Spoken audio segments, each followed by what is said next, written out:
علماء دو قسم کے ہیں، دو طرح کے علماء ہوتے ہیں۔ کتنے رقم کے؟ دو رقم کے علماء ہوتے ہیں۔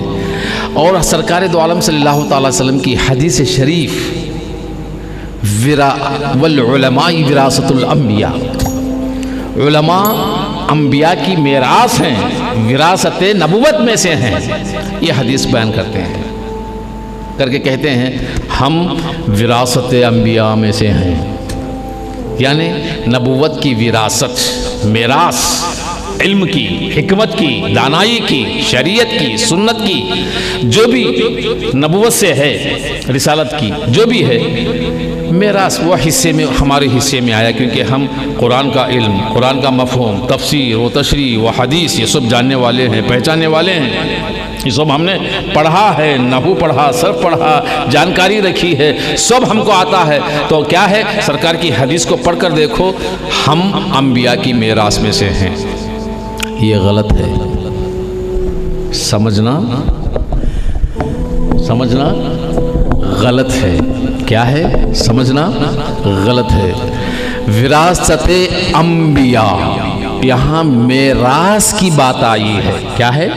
میراث کی بات۔ میراث کس کو کہتے ہیں؟ میں دادا ہوں یا باپ ہوں، میرا بیٹا ہے یا پوتا ہے، میری جائیداد کا میرا حق جس جائیداد پر، ملکت پر ہوتا ہے، وہ بچا ہے یا وہ ہے، تو میں اپنی میراث اپنی اولاد کے لیے یا پوتا پوتیوں کے لیے چھوڑوں گا۔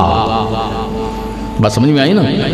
یعنی جس پر میرا حق ہے وہ میں چھوڑوں گا، اور وہ جائیداد و ملکت چاہے میں اپنی محنت سے کمایا ہے، مشقت سے کمایا ہے، ملازمت کی وجہ سے کمایا ہے، یا میرے پرکھوں کے باپ دادا سے ملی ہے، میری میراث میں آئی ہے، تو وہ میراث کے حقدار میری اولاد، میرے پوتا پوتی ہوں گے۔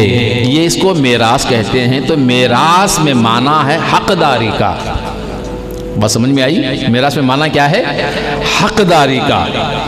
اور وراثت الانبیاء، جو انبیاء کی میراث سے اگر یہ علماء ظاہر یہ تعبیر لیتے ہیں تو یاد رکھیے اس میں حق نہیں ہے۔ کیا ہے؟ اس میں حق نہیں ہے۔ کیوں؟ مدرسوں میں پڑھتے ہیں۔ کہاں پڑھتے ہیں؟ مدرسوں میں زکوٰۃ کا، فطرے کا، صدقے کا کھا کر پلتے ہیں۔ زکوٰۃ کا، فطرے کا، صدقے کا کھا کر پلتے ہیں، تو یہ کھا کر پلنے والے میراث میں سے نہیں ہیں۔ میراث اس کو کہا جاتا ہے کہ جو حق میں سے پلا۔ تو ابو نجیب شہاب الدین سہروردی علیہ رحمہ فرماتے ہیں میراث کے معنی علماء ظاہر نہیں ہے۔ میراث کے علماء، میراث وراثت الانبیاء، وراثت الانبیاء وہ ہیں جو اہل طریق پر ہیں، اہل سلسلے میں ہیں، وہ وراثت الانبیاء ہیں، وہ میراث الانبیاء ہیں، جو اہل سلسلہ ہیں، اہل طریق ہیں، جن میں قادریاں ہیں، نقشبندیاں ہیں، چشتیاں ہیں، سہروردیاں ہیں، شاذلیاں ہیں، بستامیاں ہیں، دیدیاں ہیں، نظامیاں ہیں، مداریاں ہیں، جتنے سلاسل ہیں، جن کے پیر ہوتے ہیں، وہ میراثت الانبیاء ہیں، کیونکہ ان میں ظاہر بھی ہوتا ہے، باطن بھی ہوتا ہے۔ وہ زکوٰۃ و فطرہ و صدقہ نہیں کھاتے، وہ خود حق اپنا کھاتے ہیں، محنت و مشقت کر کے کھاتے ہیں، وہ بھیک لے کر نہیں کھاتے۔ یہ بات اچھی طرح یاد رکھ لیں، اور ان کو بھی، ان علماؤں کو بھی یہ جاننا چاہیے کہ اس میں دھوکے میں نہ پڑے کہ ہم وراثت الانبیاء ہیں۔ نہ، حق لے کر کھائیں۔ کیا لے کر؟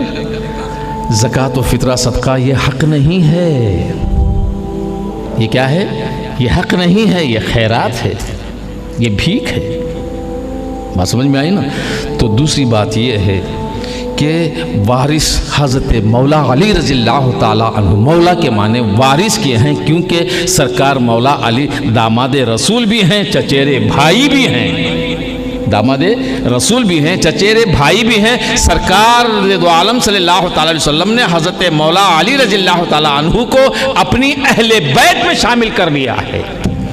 جب اہل بیت میں شامل ہو گئے ہیں، ارے مولا بنا دیے گئے ہیں، اب وہ وراثت الانبیاء میں سے ہیں۔ سب سے بڑی میراث حضرت مولا ہیں، مولا کے معنی بڑی میراث ہے، سب سے بڑی میراث ان کی ہے، کیونکہ ان کو علم کے شہر کا دروازہ بھی بنایا ہے، حکمت کا دروازہ بھی بنایا ہے، عدل و انصاف کا بھی دروازہ بنایا ہے۔ سب سے بڑا علم نبی سے گزر کر مولا علی میں، علی سے گزر کر ساری دنیا میں آیا ہے۔